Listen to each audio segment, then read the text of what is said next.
For me as a guitar player, the riff is the foundation, is the soul of a song. It's almost the most important part of a song.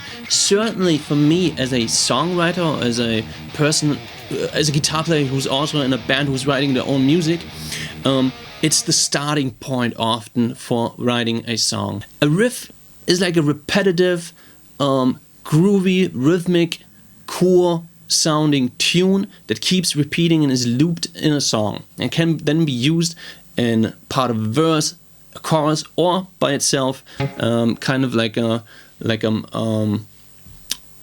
how do we want to call it? Like a theme of its own. So today I want to discuss where did the riff originate from, what's the anatomy of a riff, and how did it evolve over the years, through the decades of guitar players. I think the riff dates back to the original blues musicians. I think it's called the Delta Blues period or something like that. People like Robert Johnson, I think was one of the first, Howlin' Wolf, Muddy Waters, John Lee Hooker. That's people who I have to think of. And it's riffs like...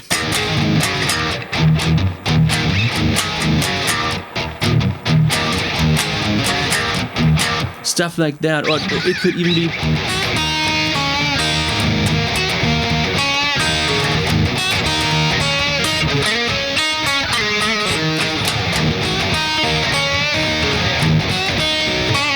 stuff like that, riffs, really bluesy riffs. Later on came in the 50s, or it might have even been the 40s, but I think in the 50s and 60s Chuck Berry came along, and he brought something really new to the music back then, and riff-wise it was astonishing. And I think it came from that ragtime piano players. It was this riff right here, which he then used in a lot of his songs actually. And there's endless variations of this kind of boogie riff, I'm gonna call it. Basically what it is, it's a power chord, and then you add the 6 of that chord. So you end up with something like this. And you can add variation.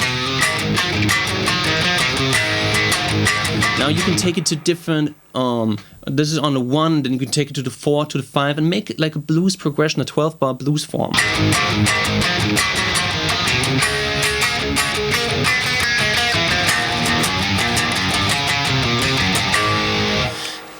Going on into the 60s, bands emerged, especially from England. It was what's called the British blues invasion.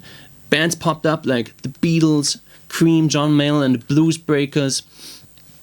Even Jimi Hendrix, who of course was an American guitar player, but he actually had to go to England to make his career really blow up, because he was not appreciated as much in the United States back then, and first had to get his big breakthrough in the UK and then go back to the US and then conquer the rest of the world. What these guys did, Eric Clapton, Jimi Hendrix, Jeff Beck, they took those old blues musicians and basically they just played their riffs but arranged it with the new kind of playing style. They had new equipment. They had, Marshalls, Gibson guitars were a lot easier to play than the old instruments from the 30s or 40s. And they just came up with...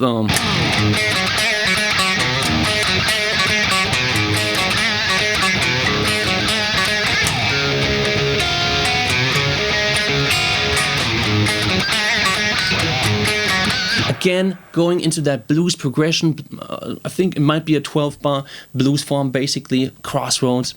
But then, of course, bands like Led Zeppelin and Black Sabbath emerged at the late 60s. Now we're entering the 70s. Again, taking the pentatonic and blues pentatonic, I'm just going to call the blues scale, and applying that bluesy stuff to an even heavier sound.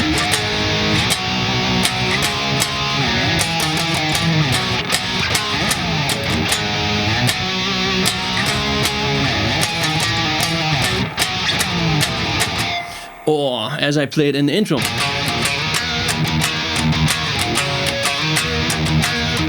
Rock and Roll by Led Zeppelin. Oh, how's it?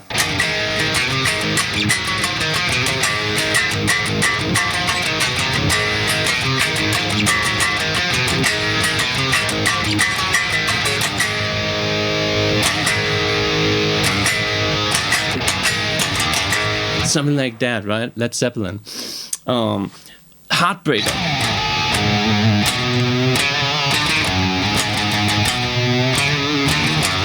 Black Dog.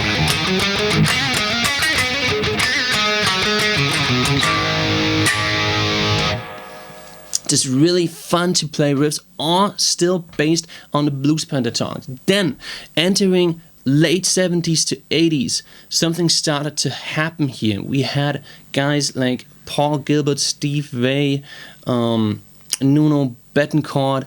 They still were inspired by those bands like Led Zeppelin and Black Sabbath, for example. But then they started applying other scales and other harmonic content and going a little bit off trails from that blues context, creating something like neoclassical styles, and of course then metal bands like Iron Maiden, Metallica of course emerged and brought us really cool riffs. That chugging style from Communication Breakdown, it is, I think, by Led Zeppelin, that chuggy style.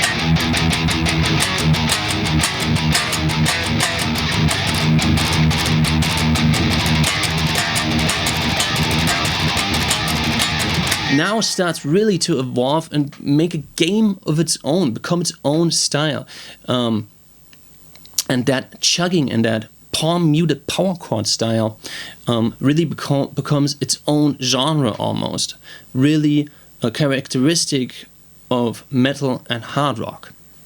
Entering the 90s, we got bands like Nirvana, of course, and here goes a little bit back to the roots, I feel. It's not like they're completely bluesy, but it's not that technical anymore. You want more of a garagey, band-like approach, not, over virtuose players, but, and then Tom Morello, of course, Rage Against the Machine, one of the greatest riff masters for me when it comes to the, just groove and funkiness, and something else is happening here in the 90s. Other genres, like hip-hop, are now melting together with rock, and we have this what's called crossover kind of styles. All those kind of styles emerge. Even techno and industrial sounds are being blended together with rock and metal and creating their own sound. Entering the 2000s, something really interesting from my perspective happens. We got something I would call that's like a retro movement.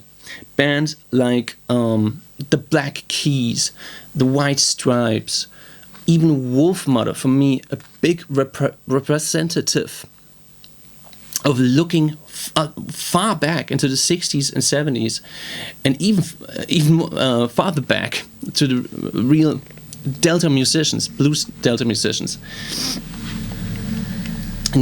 Jack White, such a genius guy in creating riffs like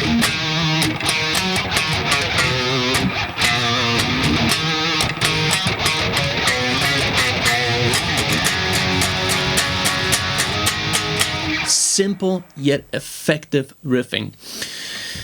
Wolfmother, again, going to that blues scale. Sorry.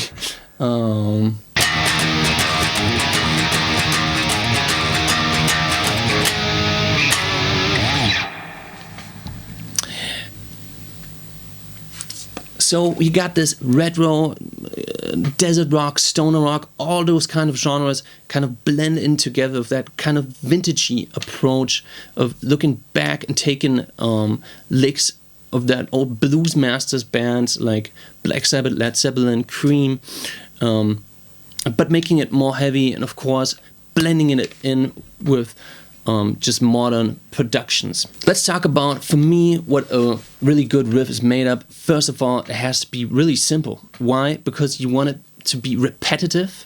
If something's really complex and complicated to play, guess what? You're probably not going to want to hear it that often as a loop.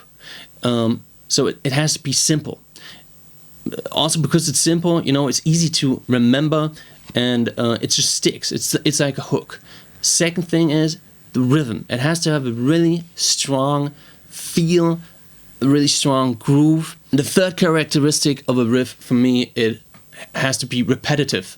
You know, if it just occurs once in a song, for me, then it's more like an idea, but it's not really a riff. A riff has to come again and again in certain parts. And as I mentioned in the beginning of the video, you can use this as an arrangement technique. You can take that riff, Wolfhart, for example, Woman.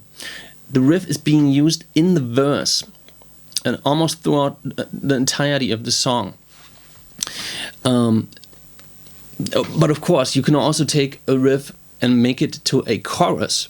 That's being done quite often as well. Listen to Ozzy Osbourne, I Don't Want to Stop, for example. That's a good example for where a riff is being used in the chorus. And then there's the third option where a riff is kind of in between. Like you have these kind of songs where you got like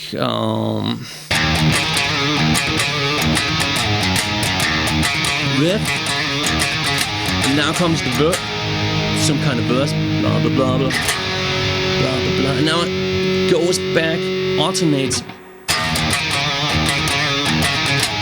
So it's part of the verse, but it's not being used as a direct foundation for the vocals to, you know, being stacked over that riff. But instead, it's like alternating between those riffs. So for me, that's almost like the third kind of option of how you can use riffs. If you can think of other options, please let me know. Put it in the comments below.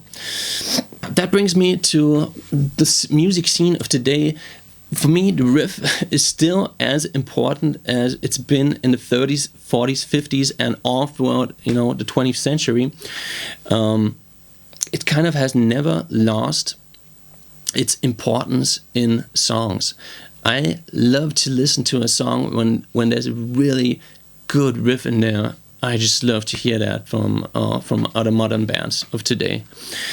Let me know what you think about this topic of riff playing. I know, of course, you can write songs without there being a riff in there, and they can be really great songs. For me as a guitar player, I just love to play and listen to riffs. Let me know if you feel the same. Leave a subscribe, a like, and see you in the next video. Thanks for watching.